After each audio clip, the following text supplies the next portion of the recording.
पश्चिम बंगाल में 5 चाय बागानों में बंद होने के बाद अब वहां काम करने वाले मजदूरों के सामने भुखमरी की समस्या पैदा हो गई है।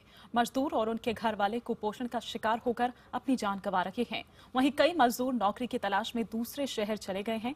जानकारी जो मिल रही है उसके मुताबिक अब तक करीब 100 मजदूर भुखमरी और कुपोषण के चलते अपनी जान गंवा चुके हैं।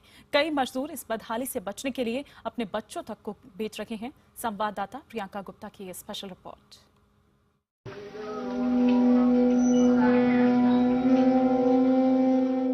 45 साल का रतिया खारिया उन हजारों मजदूरों में से एक है जो बूंदा पानी टी एस्टेट के बंद होने के बाद बेरोजगार हो गया। तंगहाली और भुखमरी से लड़ते लड़ते इसका जिस्म हड्डियों का ढांचा भर रह गया है। स्थानीय लोगों का दावा है कि ऐसी बदहाली का शिकार 18 मजदूरों ने भुखमरी के चलते दम तोड़ दिया। रमेश की पत्नी भी जिंदगी की जंग लड़ रही है, वो भी पूरे दिन में सिर्फ एक बार खाना खाकर।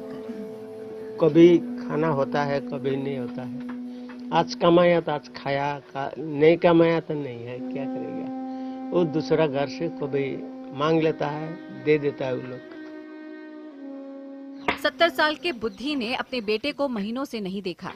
वो काम की तलाश में लद्दाख चला गया है। इन बूढ़ी हड्डियों में अब इतनी जान नहीं कि वो खाना पकाने के लिए लकड़ी काट सके। 20 टका मेरे पास खाने के पैसे नहीं हैं। मैं रोजाना 15-20 रुपए ही कमा पाता हूँ। मुझे बुजुर्गों को मिलने वाली सरकारी सुविधाएं भी नहीं मिलती। जानकारी के मुताबिक भुखमरी और कुपोषण से करीब 100 लोगों की मौत हो चुकी है। ये वो लोग हैं जो पश्चिम बंगाल की बंद हो चुकी 5 चाय बागानों में काम करते थे। हालांकि सरकार इन आंकड़ों को गलत बताती है। I don't think this is all bogus things and this is the propaganda of the press, nothing else. भटपिट्टी देख ममता सरकार ने बंद और खस्ता हाल चाय बागानों के हालात को जानने के लिए कोऑर्डिनेशन कमेटी बना दी है।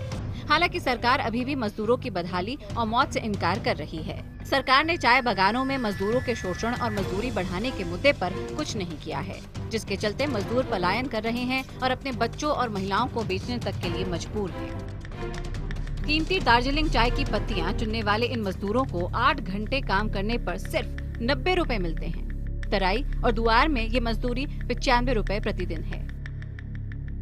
इस तंगहाली और भुखमरी से बचने के फेर में कई महिलाएं और बच्चे दलालों का शिकार बन चुके हैं। ये बच्चा 8 साल का था जब इसके पिता ने इसे पैसों के लिए बेच दिया। 6 साल तक बंधुआ मजदूरी करने के बाद एक दिन ये वहाँ से भाग निकला। पिताजी क्या बोले तुमको? जाओ, आदमी आया था तब तो उसी के साथ जाओ बोला था। और क्या कितना घंटा काम करते थे तुम?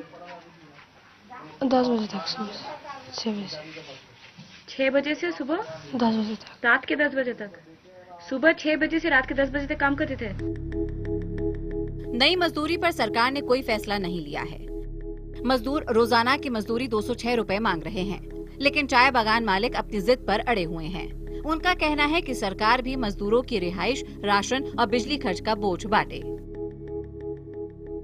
We've been in discussion with the government, both at the centre and the state, for a long time now. And we are saying structurally it's important that some of these costs are taken off the industry. It's important for the competitiveness of the industry to preserve it and to make sure that it's alive and ticking for the next 100 years. मजदूर, बागान मालिक और सरकार के बीच गतिरोध जारी है और इन सब के बीच हजारों लोग हर पल करीब आती मौत की ओर बढ़ रहे हैं। Priyanka Gupta, North Bengal, IBN 7।